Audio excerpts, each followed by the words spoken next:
నమస్కారం. నేను Ravinder. Triple news కు స్వాగతం. వరంగల్ జిల్లా పర్వతగిరిలో కలకలం రేపిన ఘటన వెలుగు చూసింది.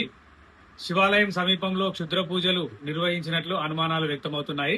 ఘటనా స్థలంలో కోడి, మేక బలులు, పూజా సామాగ్రి, మట్టి బొమ్మలు లభించగా గుప్త నిధుల కోసమే ఈ తంతు జరిగిందా అనే కోణంలో పోలీసులు విచారణ చేపట్టారు. మరింత సమాచారం ఇప్పుడు చూద్దాం. పర్వతగిరి మండల కేంద్రంలోని శివాలయం గుట్ట సమీపంలో అనుమానాస్పద క్షుద్ర పూజలు స్థానికులను భయాందోళనకు గురిచేశాయి.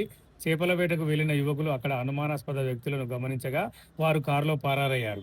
అనంతరం అక్కడ పరిశీలించగా నిమ్మకాయలు, గుమ్మడికాయలు, మట్టి బొమ్మలు, వెలిగించిన దీపాలు, కోడి, మేక బలుల ఆనవాళ్లు కనిపించాయి. గుప్త నిధుల కోసం ఈ తంతు జరిగిందా అనే అనుమానాలు వ్యక్తమవుతున్నాయి. సమాచారం అందుకున్న పోలీసులు సంఘటనా స్థలాన్ని పరిశీలించి దర్యాప్తు ప్రారంభించారు. రాత్రిపూట గస్తీ పెంచాలని గ్రామస్తులు అధికారులను కోరుతున్నారు.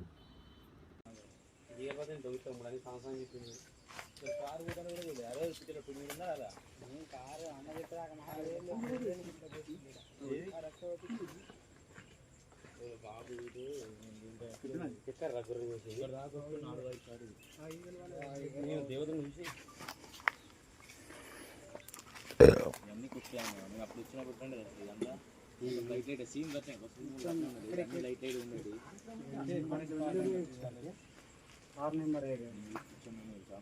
ఇక్కడ దాకా దుడ్డు పడతాయి ఇక్కడ దాకా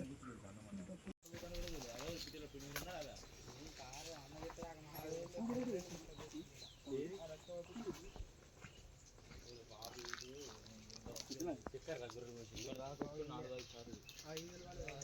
దేవుడు